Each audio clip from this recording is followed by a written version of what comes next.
సూర్యాస్తమయం తర్వాత ఇల్లు ఊడ్చకూడదు. ఒకవేళ తప్పనిసరైతే ఊడ్చిన చెత్తను బయట పారబోయకుండా ఇంట్లోనే ఒక మూలన ఉంచి మరుసటి రోజు ఉదయం బయట వేయాలి. రాత్రి సమయంలో ఇంటి చెత్తను బయట వేయడం వలన ఇంట్లోని లక్ష్మీ కటాక్షం కూడా బయటికి వెళ్ళిపోతుందని మన వాస్తుశాస్త్రాలు చెప్తున్నాయి.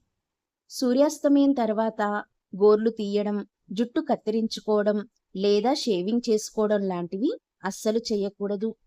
ఇవి దరిద్రానికి హేతువుగా పరిగణిస్తారు. సంధ్యా సమయంలో లక్ష్మీదేవి ఇంట్లోకి ప్రవేశిస్తుందని నమ్మకం. ఆ శుభ సమయంలో వేరే వాళ్లకు డబ్బులు లేదా అప్పు ఇవ్వడం వలన మన సంపద తరలిపోతుందని అంటారు. సూర్యాస్తమయ సమయంలో నిద్రపోవడం అనారోగ్యానికి మరియు అరిష్టానికి దారితీస్తుంది.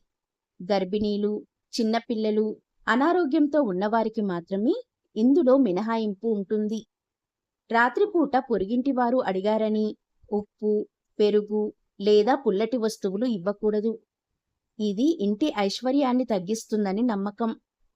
సూర్యాస్తమయం అయ్యేవేళ ఇంటి సింహద్వారం కనీసం కొద్దిసేపైనా తెరిచి ఉంచాలి.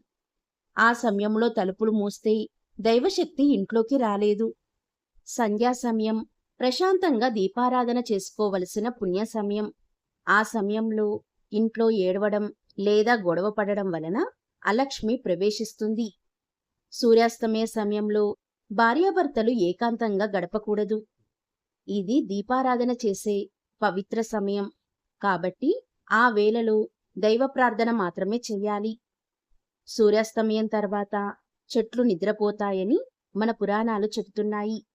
కాబట్టి ఆ సమయంలో పువ్వులు కోయడం, ఆకులు తుంచడం లేదా చెట్లను కదిలించడం మహాపాపం.